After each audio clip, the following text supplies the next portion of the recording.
Polosa, et Simba Lissoute. Pour moi, comme on a kuna, bateau va travailler dans Zambie. En tout cas, basi baké musique. Donc là, yo ba mission dans ton pays, aux autres comme il faut. Place nous à où est-ce société. Ah? Oyaki, allez quittez. Polosa, on a battu ma canne. Na mona kekuna, na kekuna. Là-bas. Ah! Oh, nous avons un arrange. Comment coquette? Ah ouais. Ni au Yumikaka. Vraiment. Qui ça? Et en plus, Nayoki qui est commis partout dans l'Europe, dynamique, commis partout dans l'Europe. Comment coquette? Ça est commis partout. Tout commis en Suède, tout commis à Paris, tout commis à Lille, tout commis à Bruxelles. Et puis, base la mission est toujours Londres, Angleterre.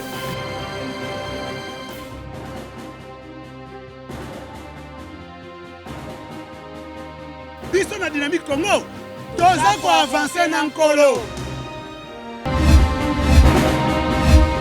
Non, en fait, eloko basali eza malamu te parce que actuellement awa apparemment on dirait Seni eza na maboko ya batu ya FCC. Tous pour comprendre te parce que Seni nde aza na habilité ya kobimisa ba résultat ya élection. Eza la législative, eza la ba résultat ya présidentiel. Mais à notre grande surprise, batu basi ba siéger 6 mois après. Babilo qu'on est commis au salaire ma manœuvre à cour constitutionnelle. Donc nous déplorons ça avec dernière énergie nabiso. Eza kamuro ba on les amalamuté. Et l'homme sous comme sabiso ezake. Pourquoi kaka ba député wana o bazo longola. Bazo remplacé bango toujours par ba député ya FCC. Donc bango ne bazana makoki wana ya ko siéger. Député mususu azana makoki ya ko siéger te. Donc eza ba makamoko tozo sepela na ngote peuple congolais toza d'accord dans ngote. Tolingi politique ya deux poids deux mesures te. Tolingi politique juste parce que toza na gouvernement toza na régime moko oyo tolingi changement tolingi droit disons tolingi état de droit na totalité nango tolingi biloko wana bazo sala te parce que bazo bebisa nde image ya président de la République qui est fâché. C'est un incivique, c'est un incivique. Il peut pas insulter le président de la République après tout. C'est un incivique. Mutu ya modèle wana ezo singa kutu teto kende na par de gauche à droite. C'est un incivique. Il faut que l'on ait immunité parce qu'on a vu le régime passé, ce qui s'est passé avec Franck Diongo. Il était député, l'on a immunité, il a prison, il a purgé sa peine. Ce qui peut arriver, il y a fatigué peut-être Franck Diongo dans la prison. Il n'avait pas tenu compte, il y a député, il y a immunité. Non, pourquoi pas eux? Les pays là les appartiennent seulement. Ils doivent aussi subir ça parce que tous les gens ont état de droit. Ils doivent subir ça. Non. Tu sais, il faut tenir une chose. Nous sommes le parti du peuple qui est l'IDPES. Il n'y a pas un parti politique qui a la majorité en RDC comme IDPES. Il faut Bokangango. L'IDPES, ce n'est pas un parti à Batusongolo, c'est un parti du peuple. Quand tu vois l'IDPES en route, c'est le peuple. C'est pour vous prouver que c'est le peuple qui descend. Ce n'est pas l'IDPES. Quand bien même nous faisons partie de l'IDPES, mais ce n'est pas l'IDPES qui descend, c'est le peuple congolais qui descend pour revendiquer les droits. Et actuellement, là, il faut boyer bango. Nous sommes au pouvoir, nous sommes à l'opposition. Parce que je ne vois aucun parti dans Mboka Oyo, on a vu ça. Quand un civique qui a fini président de la République, c'est l'IDPES qui a réagi.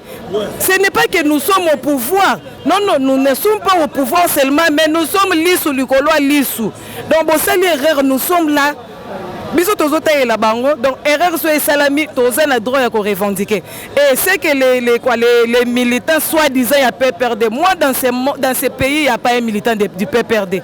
Parce que j'ai rencontré les autres là, côté à Willery, les Loga, il y a tant qui ont attaqué siège à IDPES. Ils ont 2000 francs. Non, ce ne sont pas des gens qui sont comptés là-bas. Et puis, il y a des irresponsables. Or, à l'IDPES, ce n'est pas ça. L'IDPES, c'est la conscience ya batu. Les autres muto a télémié moko ba foutiété, ba pessier pour l'autre à qui qu'on revendiquer droit pour le bien-être de la population congolaise. C'est ça l'IDPES. Biso tozala toujours batu ya non-violence. biloko bango baye kosala biso lelo bakutani mpe na oyo ya bango un point barre bokokondane biso te yaya lelo soki yo baye koatake yo na ndako na yo balobi te ke lokolo oza mwasi ya libala kose défendre te la loi même nous exige babenga yango légitime défense. Il faut on se défendre. Et là, on se dit tu as droit à se défendre. Non, on tu vas pas mutumbeli pourquoi pour aïe quand on porte un kuna yo, il y a peut-être une intention que bomayo, mais yo au jouer la légitime défense na yo au longuier. C'est ce qu'ils ont fait. Bakutani pe na oya bango. Et comme il IDPS eza complexe. Eza complexe. Eza complexe kaka po elo mususu ko lobezate. Population makambo c'est la manango ka partout dans le monde. Mais biso toza na posa ya peuple congolais.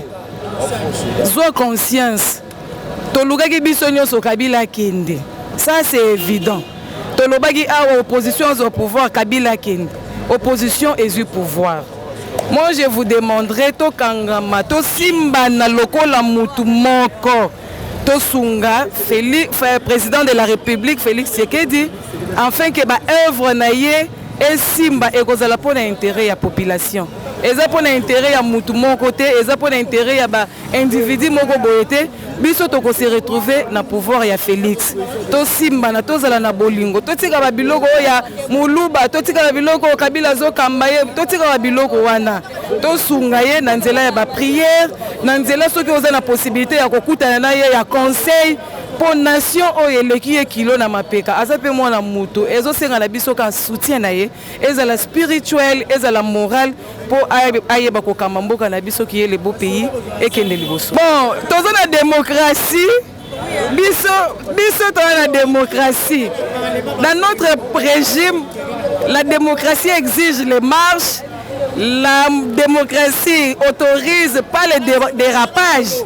Il faut baye barosala ngo biso to na biso na lacrymogène te toza pe na mai ya acide te oyo ekotumba bango biso toza na biso bien makasi basalaka marche na bango parce que na constitution eza nango autorisé soki bazosala marche na bango sans violence balongwe destination na bango tina esika bazokende balongwe esika bazowuta ti bisika bakokende point de chute na bango moto okondane bango aza te bakosala na bango makambo na bango sans problème bamarche na bango na kimia biso nde toza lisuku na te po tosi totourne page bango baza ya kolala mukolo baolamuka peut-être 5 ans après. Papa, maman, tant que yo lobi bongo ke ba invalider ba député ya MLC. To yebite ba invalider bango na ba preuve nini? Parce que Martin Fayulu akendaki na ba preuve bango balobaki ke basali lagi soki wifi. Bazalaki na ba nini? Ba bengo nini? Ba preuve wana to ba ndako pesa bango nini? Ba PV zalaki te. Comment expliquer le lot ba ko évalider ba PV wana ba zui wapi? Parce que bango basalelaki wifi. Ya Martin Fayulu kuna ba PV mona na kité. Et yeko mona na kaka ya ba député. Et puis libeko na biso ya mboka lobi ba ko évalider mutu après 2 mois. Oyo tozoko ma 6 mois. To yebite. Bazo ko sa biso te bazo mikosa bango moko place baza.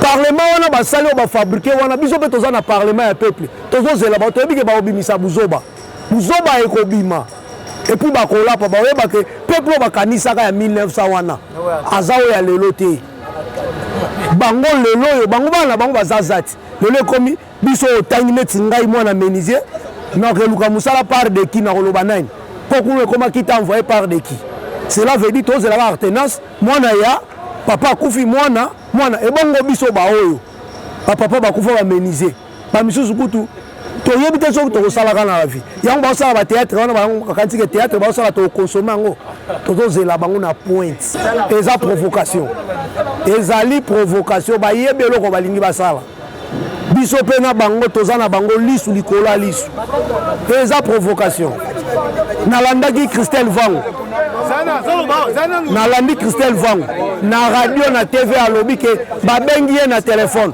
soki ozali na lupangu te kapo komona ezali parmi ba député ba ko invalider ya ko pesa mbongo toza informé message na ko pesa na lobi na peuple quand nde balobaki tolamuka quand ndenge papa Tshisekedi ayebisaki biso ke prenez-vous en charge donc liloba oyo kondo papa oyo kokolo ya politique ya RDC atikelaki biso ayeba yango ke bwakama te elonama kati ya mitema ya bato mpe na mitema ya bakongolais mpe tozali tokozwa en charge ya maboko ya mboka na biso moko peuple congolais théâtre wana baosala tomona yango nano te ta yango ekoma papa mama ntango nazoloba no chaque fois oyo wana eza batéâtre tozokota na théâtre wana te toyebi eloko bazolinga me tokosunga mpe kaka bango honorable wana mpo balongola emilité na eleka na parlement baza soki 400 soki balobi no ekoleka te bokolongola ye par quel miracle par quelle magie baleki ebele kuna me libanda baza mokie biso nde toleki ebele biso tozelaka buzoba na bango ebeta mbunda mpo toyebi secret baza na de poche mo boye oyo eza bateste baomeka oteste bayebaka peuple yango akoagir ndenge nini biso mpe tozela bango buzoba na bango ebeta ngongo tokosunga mpe bango nde bango baosunga biso na nzala bana na biso bazokiba tokosunga bango mpo na politike ya congo tozoyeba politike ya congo eza nanu mabe acte basali me ntango ancien président kabila azalaki honorable Frank Diongo bakangai na lolenge nini un député eli mpo ezalaki ye siko koma bango un chef de l'état bango bazomanke respect soki bamilita batomboki baza na raison bango oyo bango bandeki kosala ezalaki bie ntango ekoma ozongela bango nde ekomi mabe mama donc yango ozomona ke tala nayebi te ke zemi ate ezolatela yango bagen ekobima liboso ekobima suka nango mwana akobotama boza na ta kokosa su peuple te liboke na bino wana ekobima na mayele mabe toyebi biso na bango bakanisi ke tobeti bango karate Congo eza vendre mpo na groupe ya baindividu te eza vendre mpo na groupe ya baindividu te oyo basali likopa mpo banyokolaka bamillion de peuple congolais te donc Congo eza ya biso nyonso tokoprotege yango kaka ndenge kondo Etienne Tshisekedi alobaki kaka peuple se prendre en charge oyo eza sikoyo makambo ya peuple congolais non wana eza obligatoire lamuka d'abord kombo eza nanu lamuka alalaka te ntango balobi bakomarche seke bakomarche mpo na cause oyo eza juste état de droite tokomarche tokokende tokoyeba sikoyo état de droit yango eza ndenge nini mpo wana nyonso oyo bango baoteste biso mpe tozoteste tokoyebaka démocratie yango ezokendeli na nzela nini non ntango basalaka toujours marche badébordement ezanga te ata na poto ezaka awa te eza eloko ya sika te mais la police alakisaka akende aza policier oyo aza net asatendre ke bato bakozala na mayele ya kotambola solo bakotambola eza na bango mpe bakodéborde yo la police lokola ozalaka na part ya mutu te ozali la police nationale mpo na biso nyonso seke mokumba wana mpe eza yayo ya kosécurize meme bato wana mama na periode oyo toyebi na sikoyo eloko monano echange te mpo na polise na biso mama na vili kutu awa na jipe ezotambola kokanga bato ayibi te bakotie na sa camion bake kuna na lukusa babotoli nyonso eza na polisi te na major liboso toyebi policier na chande te bongo ye nano na libumu na nzala en tout cas mpo na la police na biso na ndenge ezoloba wana mpo ezala nayebi te recyclage yango fo esalama ya makasi soka polisi oyo tozozala nango tozalaka na yango je ne crois pas mpe na ondima te mpo nayebi na bacomportement na bango donc moto akokosanga te mpo navandi na bango nayebi donc changement ya la police eza mpena ya recyclage ya solo nde tokomona vrai changement ya la police oyo babenga bapolicier professionnel tokomona bango mais soka ba oyo limbisa mama mpo na nga nayebi te me nga nayebi bango. Oui, c'est normal baprotester yango basali mpenza bien. Pourquoi? Parce que comment expliquer na parlement mobimba baza na posa te opposition ezala. Parce que ce total sur 33 députés invalidés, 21 députés baza ya lamuka, donc baza ba opposant. Comment expliquer dans le Parlement que les opposants sont en plus, invalidation est hors loi électorale. Dans le cas où il respect hors loi électorale. Loi électorale, le contentieux électoral, il faut la traiter à 60 jours. Mais les lots, tout ça déjà 5 mois déjà. 5 mois déjà. Donc, c'est illégal. Non, incompétence, donc, ils sont corrompus.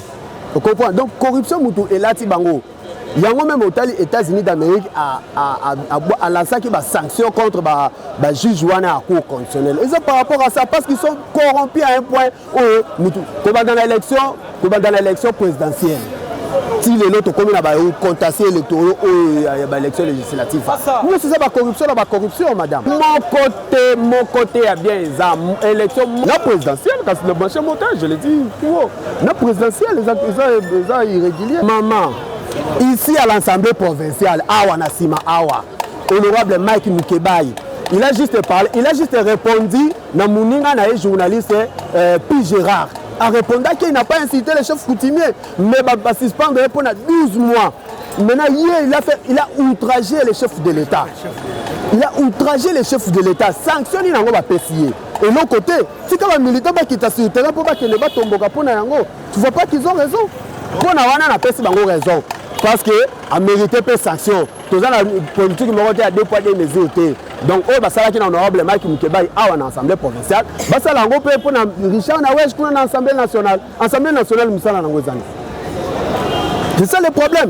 Donc, matière à chef de l'État, l'Assemblée nationale. C'est là où la présidente de l'Assemblée nationale a failli. C'est là où elle a failli. Donc, parce qu'avant même que l'honorable Nawèche Aleka, il y avait d'abord Christophe Lutondo qui avait passé. Aleki a lobby qui noté matière haute au traité en Guatemala. Mais madame la présidente a dit qu'il y a un cas pour écraser. Oui, les militaires ont raison, madame. Les militaires ont raison.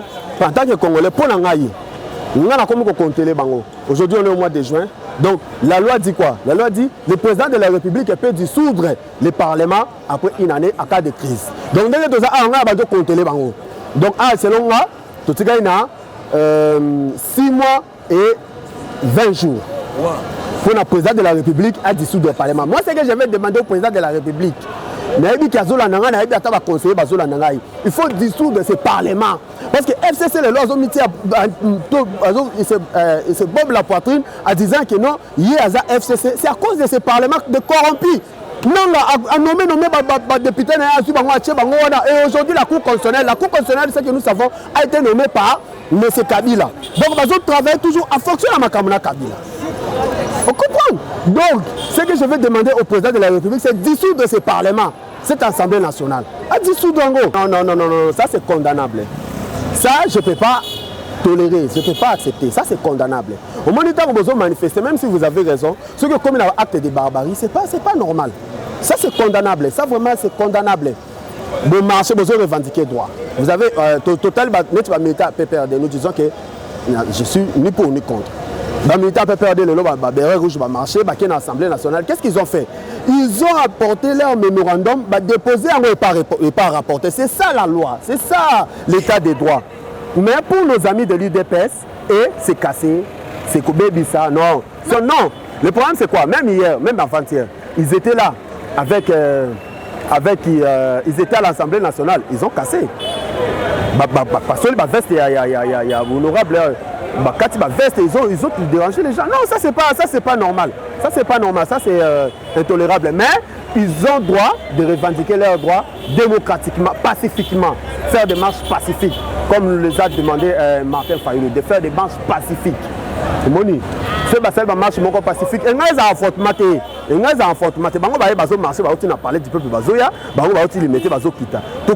Il y a 2 bandes, 4 bandes au côté. C'est tout. Mais tout comme il faut il y a aucun ça ce sont des et ça va perdre de l'État congolais. Parce que l'État va indemniser ces partis politiques là. L'État va les indemniser comme ils sont bons la caisse à l'État. Tu vois pas que nous avons des dépenses après mais la chef de l'État. La population, il faut d'abord les partis politiques, d'abord les responsables des partis. Donc je commence par les secrétaires généraux, pas les présidents du parti. Les secrétaires généraux à la partie, il faut éduquer nos militants. Les secrétaires généraux, il y a parti il y a RDC. Il faut savoir éduquer nos militants en étant un peu civilisé. Donc, moral n'a pas été. Quand nous marchons, cela ne veut pas dire que notre communauté est là, tu vas dire qu'on casse, tu vas dire que non. Par exemple, vous cassez, vous marchez, par exemple, par exemple, beaucoup de shop, par exemple, je ne donne pas les noms, beaucoup de shop, il y a un individu, vous cassez. Ce type-là, il a employé nos Congolais, bande connaissons Congolais, Basaka Nakati, donc au moment que Tozon Saka Mboka Nasima, tout ce qui est politique, il marche à Kobuka, c'est pas bien. C'est au marché, tu revendiquer droit à biso normal. Il faut pas marcher. D'abord, j'essaie avec Martin Fayoulou, une fois, marche à la machine à voter. C'était le 16 septembre, si je ne me trompe pas, de 16e à Triomphal. Il n'y avait pas de casse, donc il va marcher qui bien. Moi, j'ai confiance en Martin Fayoulou parce que Martin Fayoulou, il dit qu'il bien c'est militant. Quand il s'agit de marche, il marche. D'abord, il a commencé les 11. Les 11, c'est à la marche, si je ne me trompe pas, il y a Maman Yazandou. Les 13, à la marche, il y a cadre à la Mouka, il y a député, il y a sénateur à la Mouka, il y a palais du peuple jusqu'à les 15 maintenant, marche populaire pour nous revendiquer ce qu'on pour nous colakisa, Soniwana, Yakou, Constitutionnel, Nabiso, Naseni, Nabiso. Et puis le 30 juin, marche à Mounen et Soussou et Kosalema. Là, moi, j'ai confiance à Martin Fayoulou parce que j'ai confiance aux militaires de la Mouka parce qu'il n'y aura pas de casse. Je ne crois pas qu'il y aura des cas. Pour maquisser par exemple le commis, la police c'est quoi? C'est sécurisé. Parce que là où il y a Masseza, parce que ta place Masseza, ils ont toujours des dérapages.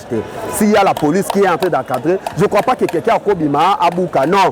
Non, une fois tu marches avec Martin Fayoulou, je répète toujours ça, na Bouva Lumumba, il n'y avait pas de casse. Donc les gens étaient chantés, quand même que tous les cas qui dévalent, jaillit de père, il n'y avait pas vraiment de casse. Là vraiment j'ai confiance.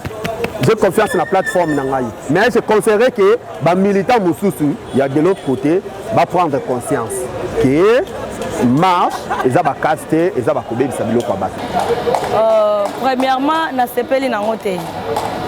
Parce que bango ba voter qui batu, en attendant ba voter qui tozo qui ba résultat mbala moko. Ça fait 4 mois que ba député bazo kendeka ka na parlement, bazo kendaka. Et lelo bazo surprendre biso ba bandolongo la bango ya MLC tant ba longo la MLC bazo ajouter à FCC. Bazo longo la MLC ba longo ba parti so bazo ajouter à FCC. FCC a commis déjà son combien de députés? C'est que na FCC wana bango nyonso tout ba voter ki bango. Mon problème est que Ariette Wangu nanya vota qui est po biso ba peuple to belela ki to lobi ba député nyonso ya kala o basala ki musala kala to monye loko basalite il faut ba to voter o ya sika po baya ba olongo la Jean Balkala la po bacha Soki Pierre Kangoudja na Aja Pierre Kangoudja na Jean Balkala la qui peut travailler encore plus fort pour le peuple? C'est Jean Gbal. Et le quoi est salibiso bien té premièrement la question na yo na répondre on est salibiso bien té to sepelate to zela na député ba meka ata ya cash moko wana nde ba mona ndenge to lamuka hein OK ya cash moko to tala skondenge to lamuka parce que nde bazo simba ya baninga wana to zoka déjà mtema passe parce que mboka nyonso ko la député koto longoli o tie koto bakisi Ariette Wangu fo longwa Pierre Kangoudja fo ba longwa ba député ya bana mike pe o ba ye bakota basala musala parce que ba ko engager pe bana mike ezate bango ba mikolo balandelaka ba papa mikolo na ba mama mikolo po bakotisaka bango balie mingi biso tozo chômer ba pesa biso ba mbongo te il faut to kota pe ba place po so bazi ba trokola ba jonga balwana ba yebi ke ba petit moko mito zo sala baza koto il faut to récupérer na ba kota pe koto ezate ka bango ba mama kala ba bandoloka ba mama na bango kala ba papa kala baluki pe batuka ya kala biso to vanda ka to zela bango député na weja sali mabe Kabila a fait 18 ans plénière au palais motion ya président motion na bango combo président eke salani ni kuna na kati pona we Jacques Ndo finga président non état de droit et lobité ko finga po balobi ba okangate état de droit eza longola wa suka awa ko déplacer te po balobi état de droit là il faut ba subir pona nga ba ko sala état 2 ans ça que ba futa ya vanda na ena ndako apema parce que ayena lolendo aye bien loko yo sala na parlement te il a fallu atuna baninga o basala kana bango musala ke plénière oyo to sala ka ndenge nini batu nini to kotanga na plénière na biso na émotion na biso lelo eza boy Jean-Marc Kabundu azalaki étonné pona koyoka kombo président na kati ya plénière ya jour wana ozomona biloko bongo eza bien te OK tout temps toza bon en fait maintenant mama wana oyo soki mabundu wana ye mama wana alingaki ayoka nanu moninga na parce que bayoka tokoloba boy pona bato bavandi wana na palais bayoka bango mais ye asali yango te on dirait ye pe aza po na président nani député wana finga président parce que bayebi ke baza bato boy boy mais eza FCCT ezotambola na mboka eza peuple basentir ka ya jour moko so tolobi tosala 3 jours tolandana na mosala na bango ekobeba po pale wana ebuka na esenga te photo yana batracteur biso bapeuple congolais toboyaka na biso parce que toloba munduki ekotambola te na pouvoir oyo ya fachi munduki etambola te kaka oyo esalemi déjà oyo akufa banda fachi aza pouvoir omoni kaka soda wa boma mutu wana kote ya je ne sais pas côté okende so yipen c'est tout mundu qui etambola yango wana tolingi te bagaze elela babiloko elela yango wana c'est juste ça bango balamukaki bayebi te pourquoi balamuki tozoyoka mokili ezoloba o PPRD na IDPS je ne sais pas quelque chose comme ça bazana libala moko boye bango tango biso totambolaki lundi bato ya IDPS totambolaki lundi ezalaki te mpona PPRD ozo comprendre ezalaki te mpona PPRD lelo bango bazokende obundisa IDPS pourquoi par rapport ya nini parce que biso totambolaki mpona nawej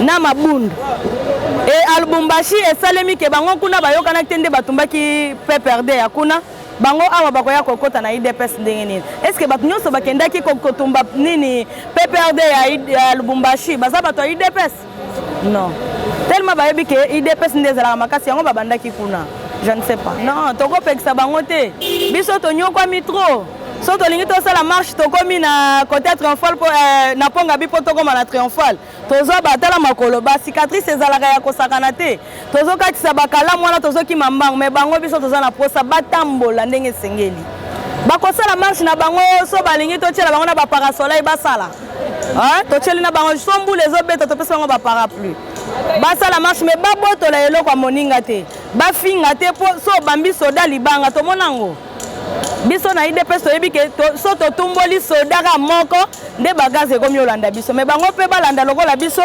bayakaka malembe bakomi na destination na bango soki baobi na mbeya so baobi na nini basali na bango esengeli kosala balobeli bapeuple na bango ndenge baolobela tokoyoka bango non nalobi batumi yango bien te nalobi bango balandaki bien te pourquoi IDPS atambolaki mokolo ya lundi mpona kokende na palais batumbi na Lubumbashi toyebi eloko baweleli na Lubumbashi te biso toza na kini soki bawelelaki nini na Lubumbashi nga na yo toyebi te mais bango lelo balingaki batelema te mpo bayobundisa IDPS nga kutu nazoya nakutani na bango na triomphal wana naokende ponga bi nalobi fo bozonga bovanda na bino parce que so bokomi 10e kuna ekoyinda c'est un peu ça soki bakotumba non batumbaka totongaka problème eza te zambala liboso te quand même problème eza te problème ya liboso mpe nazoyebisa bapeuple topesa kaka président charge ebele te biso moko toyeba mpe ke ntango tozobebisa tozozongaka nsima topesaka président charge asa bongisi na ye neti mwa wilere abongisi kene mpa bino bokebuka na nsima toloba o président asalaka te te biso topesa mpe charge te yo congolais yebake mboka oyo eza lokola chambre na yo omoni mpe mwa place moko boye okomboli kozela te ka mutu moko boye asalela yo nde yango wana tozoloba bon nga état que citoyen congolais processus ya élection premièrement bande nano mabe eloko soki kaka na début na bobandi mabe ti place to bokende nango eza mabe bato ala moko banda osenga recomptage na élection présidentielle bato akasi na FCC baboyaki siko lelo tokomomona jeu baosala na cour kuna en tout cas biso peuple tokosepela nango te boni bato oseni abimisi bango etaki ebeli bato bakatanaki cour akomi kozongisa bango lelo toza deya soki na 6 mois soki 5 mois pendant que ezali ke pendant que 2 mois nde azongisa bato wana na baordre na bango mais akomi kozongisa bango déjà temps déjà sekomi mosika mpe komi molai mutuka déjà si todemaraki bato deya bakomi deya kosege na parlement sikoyo lelo akomi sikoyo kokata moto azalaki député eli mpe asege na parlement baye kokata ye en tout cas likambo wana na cour tokomona yango lokola eza moins injustice moko eza na kati wana mpe soki olandeli yango mingi bato bakati baza kaka badepute mingi na kote ya parti moko tobengi lamuka oyo baza mpenza bato bazokata bango na machete na ndenge bakokatela bango wana biso population congolais tosepela te tolingi politique ya 2 poids 2 mesures te tolingi politique oyo mamboka na biso na mbongo wana towana posa ya changement tovotaki mpo na changement mais soki tozovote mbala na mbala changement ezoya te sikoyo ntina ya vote yango na mboka na biso eza nini tozokomprendre yango te bon bamilitant baza na droit ya kosenga balongola immunité ya député nationalité eza cour nde moto akoki kolongola swati baparlementaire nde bakoki kolongola na obetaka mwa mbela moke na bandeko na ngai ya IDPS violence ezalaka na ntina moko te tokende na baviolence ebele siège ya parti etumbama na bato basiège mosusu ezika na bato ti lelo enquête ya bato oyo bazalaki okura ya kosala makambo wana emonana te tokende na ndenge ya kimia makambo nyonso ekoleka na ndenge ya kimia bitumba kobunda koswana banda Congo banda 1960 ti lelo toza lelo na 2018 combien de Congolais bakufa combien de solutions tozwi na makambo toluka ba marche belebele solution emonana te solution eza kaka ya malamu tovanda na table etaki ba Congolais tozwa ba pensée mosusu ya mabe tobwaka totala intérêt général ya Congo Congo eza na posa échanger bape lokwa ba Rwanda baza ko changer bape bazalaka na basene na biso baza ko mata pourquoi biso tozaka na sima pourquoi Congolais defaka ali pati lelo pourquoi Congolais ndenga za ata maya ko bima na pompe ya rési des eaux bima kaka te pourquoi Congolais azanga ka courant o azana barrage ya munene ya na inga tozanga kaka courant ti lelo eza normalité toluka changement to vendre sika moko etaki ba Congolais to mboka na biso liboso mboka na biso ezongi sima mbala ebele peta mulai posa na ngeza kaka non entre bato ya Lamuka bato ya FCC bato ya cash toza ba Congolais toluka dialogue moko mboka na biso liboso po biso population to se retrouver basali mabe kotumba ba 16 ya ba parti et komema nango changement te eloko komema changement eza na bomoto na biso bato soki tolave misala na biso ya mabe kimoyibi totiki makambo ya mabe totiki nde changement eroya ata lelo tozwi na biso siège ya PPRD totumbi yango toke na siège ya MLC totumbi yango ekopesa changement te pendant que bato baza wana bazalaka bato mabe changement ekozala te eloko tokosenga kaka kimia nde etombolaka mboka jamais mboka moko ebonga na bitumba na mokili ezalaka te mboka nyonso ebongaka kaka na kati ya kimia avec kimia tokotombola mboka bato bandeko na ngai ya UDPS badoze bandeko na ngai mpe ya PPRD badoze toluka kimia moko boye ekoma mboka na biso na avancement bitumba wana bao baza kokufa bafamille na bango baza kobénéficie bao baza lelo baperdant bafamille na bango baza kobénéficie na eloko moko te nyonso na boyosalela kaka intérêt ya bapoliticien congolais oyo batondi na kimoyibi batondi na lokoso ya pouvoir na baintérêt na bango yango biso peuple tozonyokama likolo na bango eza normalité tochange esaleli na mboka na biso mpo mboka na biso ekende liboso bon Lamuka soki basentir lese ya parti ke baza kolongola ba membre na bango na députation nationale baza na droit ya ko marcher parce que bamoni ke côté mususu baza na intérêt belé côté mususu intérêt na bango baza ko boya yango soki ba ko sala marche na bango eza la marche moko normal ko yibate ko fingate ko pier pelo ka mutu te pour le congolais koma na système kino baza na marche liboso na sima nango batie batu pona ko bebisa pona ko yiba mboka oyo sito boma yango na ba pillage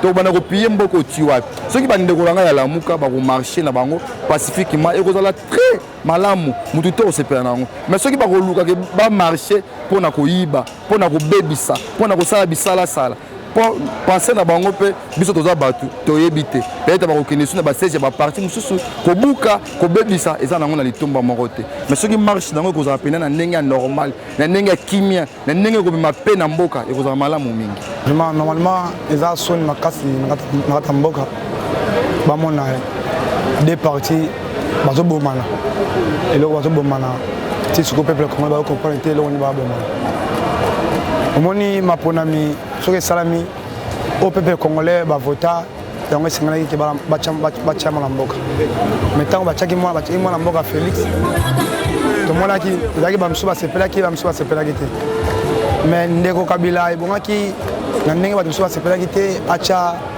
ndeko Félix à l'aise pour la makambo ya mboka kwa akama mboka mais lelo tokomona susu ke bango na bango bakoma bomana po nini moni soki mwana soso azodota moto seke mama naza na nsima ozo comprendre so moni mwana soda azomanke soda seka ye papa naza mokonzi akotela ye po jamais bakotinda député simple bongo aleka alobela mokonzi ya mboka seke likambo eza na kati wana fo balanda bien seke likambo na kati seke eza na moto moko aza na nsima na ye po ye akoki kozala liboma te aleka moko nani na parlement abaloba chef de l'état mabe seke moto moko aza na nsima na ye seke moto moko na nsima ne yango moni ke bato ya PPRD bamoni pe te ke eza bien ke yango batomboki na droit na bango année ya Félix Tshisekedi bango pardon toza IDPS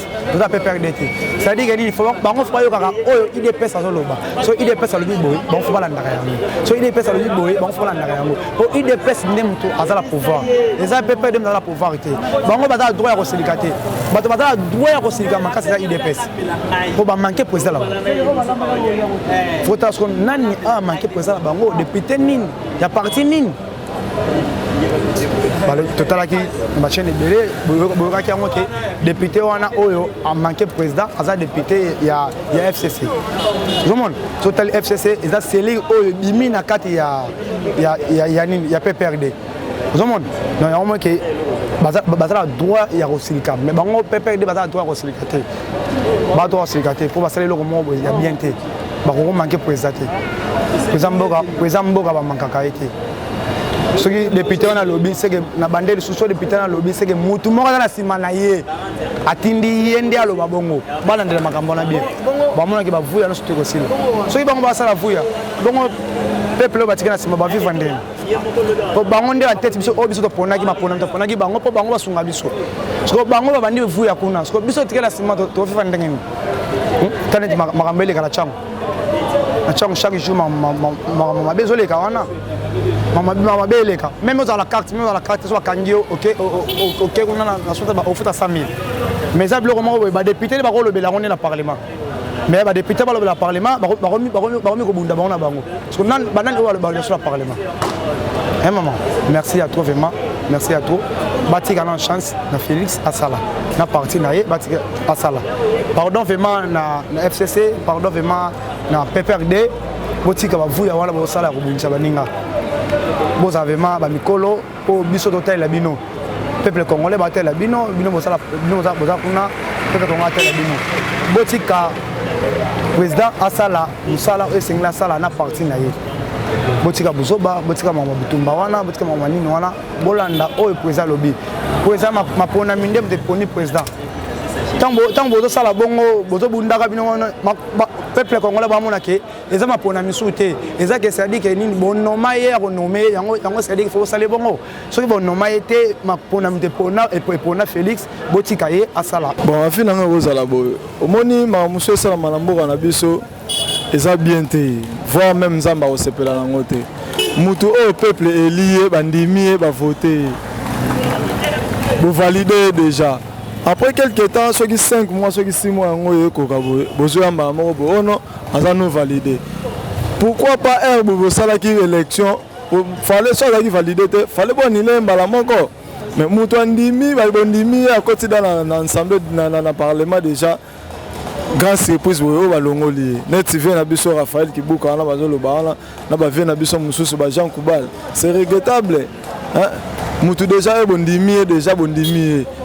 So boya ki fale boya imbala moko so bondima ki like boya ki kuna kiti ba obende de mama muso sama na pays na biso za bien te biso toza ba congolais toza ba jeune toza na posa to bala toza na posa peto bota toza posa to sa ba foyer toza la pepe to tambola pe na mituka ne ba ninga biso no so ba tambola ba biso so ba tambola mais suko ndenge pa ne mu ki kongo na biso kende de emo neti biso misusu to bala te Comment? Pour d'abord, ma bonne de tata net si le gouvernement de Salamate.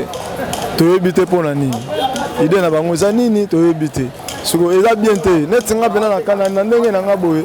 En tout cas, net singa pena marche voilà na ozala ngai. Na marché. Bon. Ye pour na ba nini na wana. Bon, ba ngomo ba ba tamibeko. Ba ngomo ba tamibeko.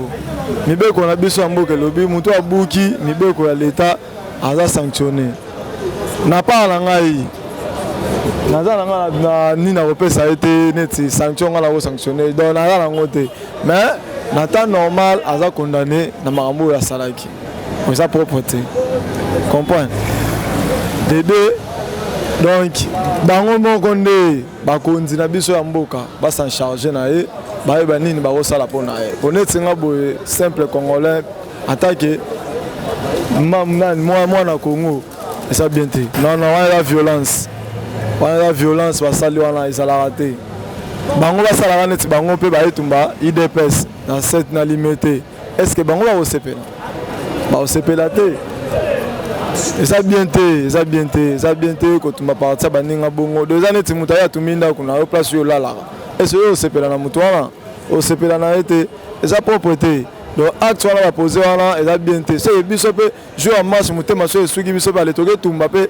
idps soki bango osala bango bien biso mpe tomeka kosala yango toke tumba mpe idps omonake toza biso na biso bata mboka moko tozala na bolingo moko boyo ezaki tokobongisa mboka omona toza pene na bolingo ezaki te président na biso tozalaki na posa tochange président mais kaka bango lisusu bato pouvoir kuta eza na ngambo na bango tala baacte bazopose so biso bao toza baindépendant neti nga na koloba nakoza mpe opposant na bango omona nga mpe naza opposant na bango mpo oyo bazosala wana eza bien te baza na pouvoir bayeba kogérer pouvoir makambo eza na maboko na bango bayeba bazosala nini bakosala bien nini bakosala malamu biso eza na mposa basala makambo bien mpo biso mpe taka ntina baage tozosalaka bacorpe banini mpona nini toboyi tosala soki ndeni te toza na mposa toluka nzambe asunga biso tozwa lobi mpe tosala mpe bafoye na biso babenganga mpe papa naza mpe na mwana na nga ata lupangu esala mpe bien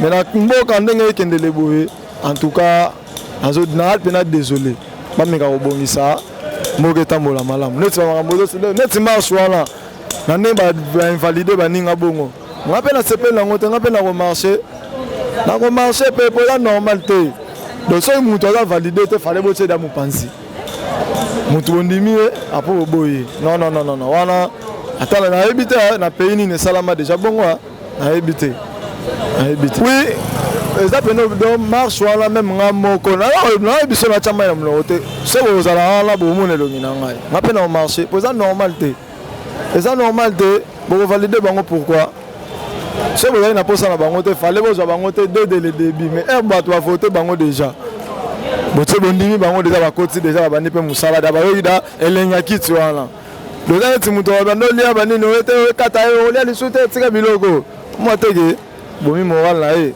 babomisa bavie na biso bavie déjà bazwaki da sentiment déjà parler du pe batika bango bacontinue omona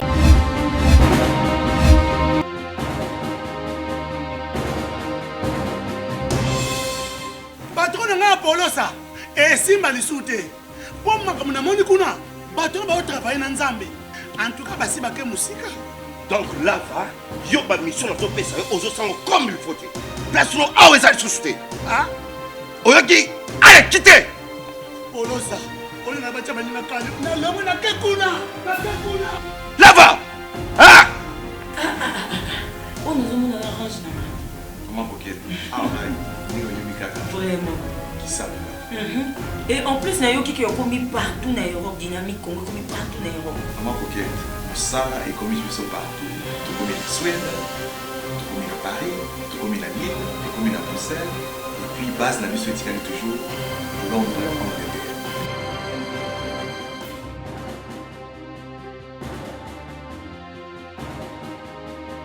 Biso na dynamique Congo, toza ko avancer na nkolo.